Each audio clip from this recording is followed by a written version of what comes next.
विधवा बहू मोमोज वाली। राधा के ससुराल में उसका पति, देवर और एक ननद थी। सारे ससुराल की जिम्मेदारी राधा के ही कंधों पर थी, क्योंकि उसके सास ससुर कार एक्सीडेंट में इस दुनिया को छोड़कर जा चुके थे। मोना, आज मुझे पूजा के लिए थोड़ा सा सामान लेकर आना है। तो मैं क्या करूं? क्या तुम मेरे साथ बाजार चलोगी? ओ जस्ट शट अप। ये बेकार की बातें तो आप मुझसे किया मत कीजिए। इतनी गर्मी में आप चाहती हैं कि मैं आपके साथ जाऊं? ना बाबा ना। मेरा रंग भी कहीं आपकी ही तरह सांवला पड़ गया तो ठीक है, अगर तुम नहीं जाना चाहती हो तो। राधा अकेले ही पूजा का सामान खरीदने निकल गई। वो सामान खरीद कर लौट ही रही थी कि तभी अचानक उसने देखा। यहाँ सड़क पर इतनी भीड़ क्यों लगी हुई है? राधा जैसे ही उस भीड़ में घुसी तो उसने देखा कि वहां पर एक गाड़ी खड़ी थी जिसकी हालत बिल्कुल खराब थी। उसे देखकर ऐसा लग रहा था कि जैसे मानो उसकी टक्कर किसी बड़े वाहन से हुई हो। लगता है कि किसी का एक्सीडेंट हो गया है, लेकिन किसका? ये जो कोई भी है, भगवान उसकी आत्मा को शांति दे। राधा वहां खड़ी हुई ऐसा बोल ही रही थी कि तभी उस इंसान का चेहरा देखते ही वो हैरान रह गई, क्योंकि वो कोई और नहीं बल्कि उसका पति शांतनु था। शांतनु आज काम से जल्दी घर लौट रहा था कि तभी एक बड़े ट्रक से उसकी टक्कर हो गई और वो वहीं उसी एक्सीडेंट में खत्म हो गया। उसका चेहरा देखते ही राधा के पैरों तले जमीन खिसक गई और वो जोर जोर से रोने लगी। नहीं नहीं, ऐसा ऐसा नहीं हो सकता। शांतनु जी, शांतनु जी उठिए, उठिए, मुझसे बात कीजिए। बाजार में ही औरतों ने राधा को संभाला। शांतनु के शरीर को घर लाया गया और सभी विधि विधान से उसका अंतिम संस्कार किया गया। अब शांतनु की मौत को 1 महीना हो चुका था। एक दिन राधा अपने पति की तस्वीर हाथ में लिए अकेले कमरे में बैठी हुई थी। आप मुझे छोड़कर क्यों चले गए? आपके जाने के बाद से मैं बहुत अकेली हो गई हूँ। राधा ये बातें बोल ही रही थी कि तभी उसका देवर तरुण आ गया। भाभी जी अकेले हो, हमसे मन लगा लो, हम किस लिए हैं? ये आप कैसी बातें कर रहे हैं देवर जी? अरे तो इन सब में गलत क्या है? भगवान के लिए छेड़खानी बंद कीजिए। चाहते क्या हो आप मुझसे? शादी। क्या आपको शर्म नहीं आती अपनी भाभी से ऐसी बातें करते हुए? अरे अब कौन सी भाभी? भैया मर गए हैं, भाभी खत्म। अब तुम बनोगी मेरी पत्नी। फिर चाहे अब तुम्हारी हाँ हो या ना हो, इससे मुझे कोई फर्क नहीं पड़ता है। नहीं, बिल्कुल नहीं। हाय हाय हाय हाय हाय, ये नखरे मेरा तो दिल ले जाते हैं। लोग कहते हैं कि चांद आसमान से निकलता है, लेकिन मैंने तो चांद सफेद साड़ी के अंदर से निकलता हुआ देखा है। हमारी जोड़ी बहुत अच्छी लगेगी। लोग भी कहेंगे कि मैं दूध सा गोरा लड़का और वो चाय सी मीठी लड़की। है ना? बस कीजिए, अब बहुत हुआ। चले जाइए यहाँ से। भाभी, मैंने कहा जाइए। राधा ने किसी तरह से तरुण को वहां से भेज दिया। हे भगवान, तरुण जी के सर पर तो ये शैतान सवार है। अगर मैं यहाँ रही तो ये मुझसे शादी कर लेंगे। नहीं नहीं, मैं ऐसा नहीं होने दूंगी। राधा ने कुछ पैसे लिए और वो अपनी साड़ियों में गांठ बांधी। फिर उसके सहारे वो अपनी खिड़की से बाहर आ गई और अपने घर से भागकर बस स्टॉप पर आकर रुक गई। अगर मैं इस शहर में रही तो देवर जी मुझे ढूंढ ही लेंगे। मुझे भागकर कहीं और चले जाना चाहिए। राधा ने वहीं से नैनीताल के लिए एक टिकट कर ली और वो सीधा नैनीताल जाकर ही रुकी। लेकिन वहां पर उसका कोई भी नहीं था। राधा वहां की वादियों में चलती जा रही थी कि तभी उसे एक घर दिखाई दिया और उसने अपनी मदद के लिए दरवाजे पर दस्तक दी। बोलो बच्ची, तुम्हें क्या चाहिए? चाचा जी, प्लीज मेरी मदद कीजिए। मैं बहुत दूर से आई हूँ, बहुत भूख भी लगी है। तुम अंदर आ जाओ और अंदर आकर बताओ कि क्या बात है। राधा उस बूढ़े आदमी के साथ अंदर चली गई और उसने पूरी कहानी उस बूढ़े आदमी को सुना दी। और उसने उस कमरे में जाकर देखा तो एक बूढ़ी औरत वहां पर बीमार लेटी हुई थी। ये कौन है चाचा? ये मेरी पत्नी है। इन्हें क्या हुआ? 1 हफ्ते से इसे बहुत जोर का बुखार चढ़ रहा है। तुम यहीं बैठो, मैं तुम्हारे लिए कुछ खाने को लाता हूँ। वो बूढ़ा आदमी 2 सूखी रोटियां और पानी लेकर आ गया, लेकिन तेज भूख में राधा को फर्क नहीं पड़ा कि वो रोटी सूखी थी या नहीं। वो जल्दी जल्दी रोटियां खा गई और फिर पानी पीकर बोली, आपका शुक्रिया चाचा। मैं आपकी किस तरह से मदद कर सकती हूँ? नहीं बेटा, हमें तुमसे कुछ भी नहीं चाहिए। चाचा, वैसे मेरे पास पैसे तो नहीं है, लेकिन मैं किसी तरह से आपके काम आना चाहती हूँ। प्लीज मुझे बताइए। अच्छा, अगर तुम कुछ करना चाहती हो तो क्या तुम मेरे लिए मोमोज बना सकती हो? दरअसल जब से मेरी बीवी की तबीयत खराब हुई है, मैं अपने काम पर नहीं जा पा रहा हूँ और इसी वजह से घर में राशन की भी किल्लत हो रही है। मोमोज? जरूर, मैं जरूर बनाऊंगी। फिर क्या था, राधा ने अपने हाथों का जादू मोमोज पर चला दिया। उसने बहुत ही स्वादिष्ट मोमोज बनाए और उस बूढ़े आदमी को दे दिए। वाह, खुशबू तो बहुत ही अच्छी आ रही है। इनकी तो खुशबू ही ग्राहकों को खींच कर ले आएगी। उस आदमी ने मोमोज को एक टोकरी में भरा और फिर बीच चौराहे पर उन्हें लेकर बैठ गया। कुछ ही देर में उसके पास ग्राहकों की लाइन लग गई और सारे मोमोज बिक गए। वो आदमी खुशी खुशी घर लौट आया और वहां पर आकर उसने देखा कि राधा पूरे मन से उसकी बीमार बीवी की सेवा कर रही है। इसी तरह, बिल्कुल इसी तरह मेरी देवी भी हमारी सेवा करती थी। अरे चाचा, आप इतनी जल्दी आ गए। और ये देवी कौन है? देवी मेरी बेटी थी जो 1 साल पहले ही गुजर गई। मुझे तुम में बिल्कुल उसी की झलक दिखाई दे रही है बेटी। अगर तुम बुरा ना मानो तो क्या तुम हमारे साथ यहीं पर रह सकती हो? उस आदमी की बात सुनकर राधा की आंखें भर आई और उसने खुशी से उनके साथ रहने के लिए हाँ कर दी। इसी तरह से अब राधा को उन बूढ़े पति पत्नी के साथ रहते हुए साल बीत चुका था और वो औरत भी बिल्कुल ठीक हो चुकी थी और उस बूढ़े आदमी की दुकान भी अब काफी बड़ी हो चुकी थी। सभी ग्राहकों को राधा के हाथों के मोमोज बहुत ज्यादा पसंद थे। एक दिन राधा का देवर और ननद नैनीताल घूमने के लिए आए और वो राधा के ही रेस्टोरेंट में मोमोज खाने के लिए रुके। सुना है यहाँ के मोमोज में अलग ही स्वाद है, जरा हम भी तो चखे। उन्होंने अपना ऑर्डर दिया। राधा ने 2 मोमोज की प्लेट तैयार की और उनके पास लेकर आ गई। लीजिए आपका ऑर्डर। राधा उनका चेहरा देखते ही हैरान रह गई। तुम यहाँ? ओहो, तो हमारी काली भाभी हमारे बिना ही नैनीताल में मजे कर रही थी। जो भी हो, जो काम वहाँ नहीं हो पाया वो हम यहाँ कर सकते हैं, है ना? सुधर जाइए वरना अच्छा नहीं होगा। अब तो आपके हाथों हमें मरना भी मंजूर है। तरुण ऐसा बोल ही रहा था कि तभी वहां पर पुलिस आ गई। लड़की छड़ता है, चले यहाँ से। पुलिस तरुण को ले गई। पुलिस को किसने बुलाया? मैंने बुलाया।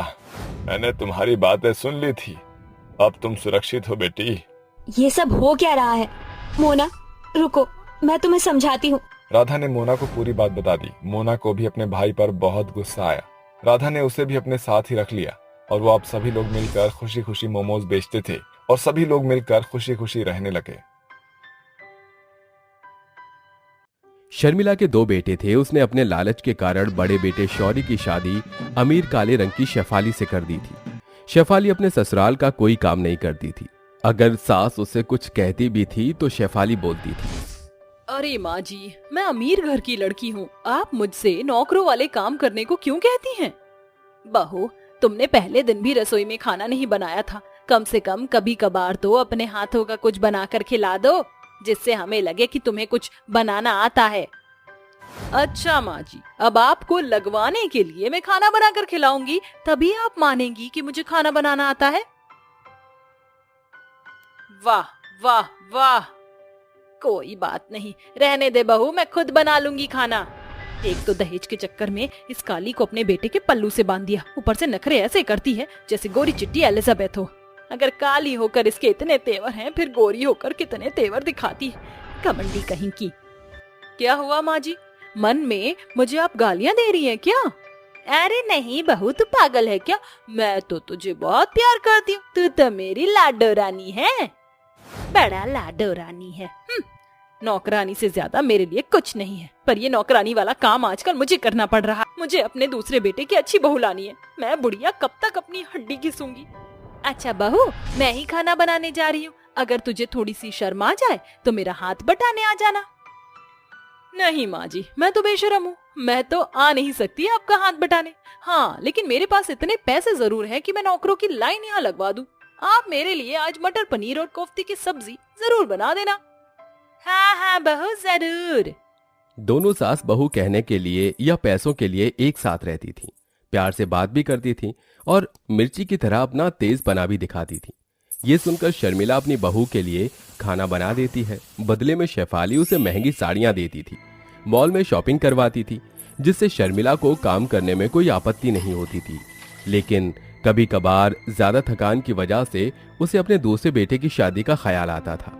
फिर एक दिन वो अपने छोटे बेटे साहिल को कॉल करके कहती है, साहिल बेटा, तू कब आएगा? मुझे अच्छा नहीं लगता, मुझे तेरी शादी करानी है, और वो भी एक अच्छी खासी बहू से। तू घर आ जा। माँ चिंता मत करो, मैं जानता हूँ आप भाभी से बहुत परेशान हैं, पर मैंने भी आपसे वादा कर लिया है कि मैं बिल्कुल आपको आपकी पसंद की बहू ला कर दूंगा। मैंने आपकी बहू को ढूंढ लिया है, कल लौट रहा हूँ मैं। सच बेटा, मैं तो बहुत खुश हूँ, जल्दी आजा मेरी बहू को लेकर। ये कहते ही शर्मिला फोन रख देती है। दरअसल उसका बेटा दूसरे शहर में काम कर रहा था, जहां उसने गांव की गोरी सुंदर सुशील लड़की को अपने जीवन साथी के रूप में चुन लिया था। शादी करके वो अगले दिन ही घर लौटता है, जहां दरवाजे पर अपने बहू बेटे को देखकर शर्मिला बहुत खुश होती है और उसकी आरती करने के बाद कहती है, हाय रब्बा, तू तो बिल्कुल चांद का टुकड़ा लेकर आया है मेरे लिए। बहू, तेरा नाम क्या है? माँ जी, मेरा नाम धानी है। पाए लागू मम्मी जी। अरे वाह वाह साहिल बेटा, तू तो लाखों में एक बहू लाया है। तभी काली जेठानी ऐंठ में गोरी देवरानी को देखकर कहती है, ही गरीब देहाती कौन है?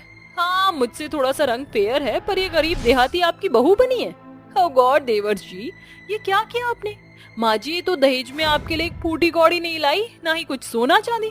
और जब मैं शादी करके आई थी, वो तो आपको पता ही है कितना महंगा सामान लाई थी। फिर 10 लाख रुपए, और मैंने आपको सोने की अंगूठी भी दी थी। हाँ बहू, ये दहेज में कुछ भी नहीं लाई है, करना भी क्या है? तूने मुझे इतना सब कुछ दे दिया। खैर, मेरी छोटी बहू काफी सुंदर और सुशील है ना? माँ जी, आपके कहने का मतलब क्या है? आप मुझे कालेपन का ताना दे रही हैं? भूलिए मत, ये आपके हाथों में जो अंगूठी है वो मेरे ही दहेज में आई है। तू मुझे ताना मार रही है? अरे आप दोनों मेरे आने से प्लीज लड़िए मत, लड़ना अच्छी बात नहीं होती है।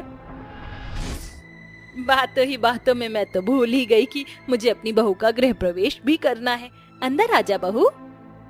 तभी प्रवेश करते ही बेटा कहता है, थैंक गॉड माँ, आपको याद तो आया। वैसे आपको मेरी पसंद कैसी लगी? बहुत अच्छी पसंद है बेटा तेरी। जाओ, अब तुम दोनों आराम करो। ये सुनकर दोनों पति पत्नी अपने कमरे में चले जाते हैं। अगले दिन नई बहू धानी जल्दी उठकर एक सर्वगुण संपन्न बहू की तरह साफ सफाई करके उसके बाद पूजा कर लेती है और सबका खाना तैयार कर लेती है। खाने की खुशबू से शर्मिला आकर कहती है, अरे वाह बहू, खाने की खुशबू तो बहुत अच्छी आ रही है, और तूने तो घर का सारा काम संभाल लिया। मेरे साहिल ने सच में मेरी इच्छा पूरी कर दी तुझसे शादी करके। माँ जी, अब से आपको किसी चीज की चिंता करने की जरूरत नहीं है, हुक्म कीजिए। हाँ बेटा, कम से कम तू मेरा ख्याल रखेगी, वरना उसे तो मेरी कोई फिक्र नहीं है। इस तरह कुछ ही दिन में धानी अपने ससुराल की सारी जिम्मेदारी संभाल लेती है, जिससे काली जेठानी कुड़ने लगती है।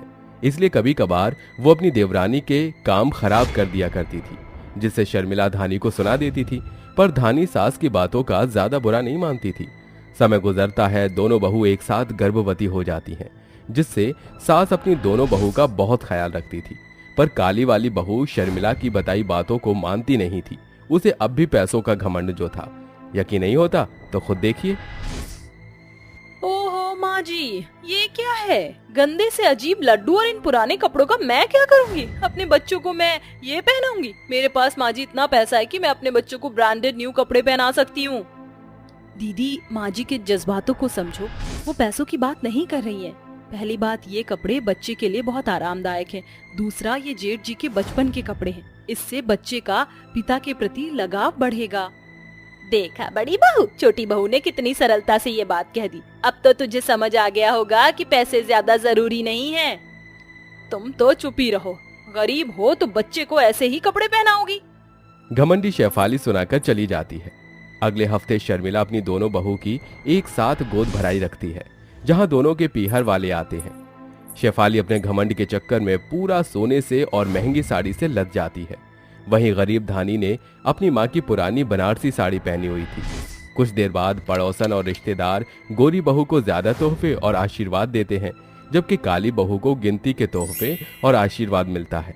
इस बात से वो कहती है, ये लोग मुझे महंगे तोहफे नहीं देंगे तो क्या मैं गरीब हो जाऊंगी? अरे मैं तो इतनी अमीर हूँ कि अपने लिए महंगी से महंगी चीज खरीद सकती हूँ। मुझे इनका तोहफा नहीं चाहिए। देने दो, गोरी गरीब बहू को दे भी रही है तो। हाँ। कुछ देर बाद शर्मिला अपनी दोनों बहू को बराबर सोने की चेन देती है। फिर शेफाली के माता पिता उसे सोने चांदी के जेवर, पैसे और बच्चों के खेलने का झुंझुना देते हैं। साथ ही यही सब तोहफा वो धानी को भी देते हैं। ये देखकर शेफाली कहती है, अरे मम्मी पापा, ये आप क्या कर रहे हैं? इस गरीब देवरानी को देने की क्या जरूरत है? वैसे भी जिसकी जितनी औकात हो उतना ही देना चाहिए। शेफाली, ये तुम कैसी बातें कर रही हो? अपने घमंड में इतना भी मत उड़ो कि हमारे संस्कार ही भूल जाओ। तुम्हारी तरह वो भी गर्भवती है, तुम्हारी छोटी बहन की तरह। ये और मेरी छोटी बहन बिल्कुल भी नहीं। पता नहीं, एक तो आपने मुझे किस गरीब खाने में छोड़ दिया है। मैं क्या ये डिजर्व करती हूँ? बेटा भूलो मत, तुम्हारे कालेपन को अपनाकर इन्होंने तुम्हें अपनाया है। ये तो हमारी इच्छा थी जो हमने दहेज में इतना दे दिया, वरना तुम्हारी शादी कहीं भी नहीं हो रही थी। और तुम अपने ससुराल वालों के साथ कैसे रहती हो, इन सब चीजों की खबर है मुझे। लेकिन मैंने और समथन जी ने ये सोचा कि तुम वक्त के साथ सुधर जाओगी, क्योंकि अब माँ बन रही हो। पर आज तुमने हद कर दी। बेटा तुम बीमार होगी तो पैसा तुम्हारी केयर नहीं करेगा, इसके लिए तुम्हें अपनों की जरूरत होगी। शेफाली को अपने पिता की बात सुनकर अपनी गलतियों का एहसास होता है और वो हाथ जोड़कर सास और देवरानी से कहती है, माँ जी, देवरानी जी, पापा ने बिल्कुल ठीक कहा। मैं अपने घमंड में चूर थी, लेकिन अब चकनाचूर हो गई हूँ। मैंने आप दोनों के साथ बहुत गलत किया, लेकिन अब मैं एक नई शुरुआत करना चाहती हूँ।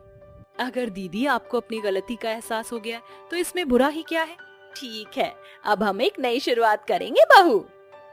इस तरह शर्मिला अपनी दोनों बहू को गले लगा लेती है, जिसके बाद उनकी गोद भराई का फंक्शन गाजे बाजे के साथ होता है। कुछ महीनों बाद दोनों एक प्यारे से बेटे और बेटी को जन्म देती हैं और सब खुशी खुशी रहने लगते हैं।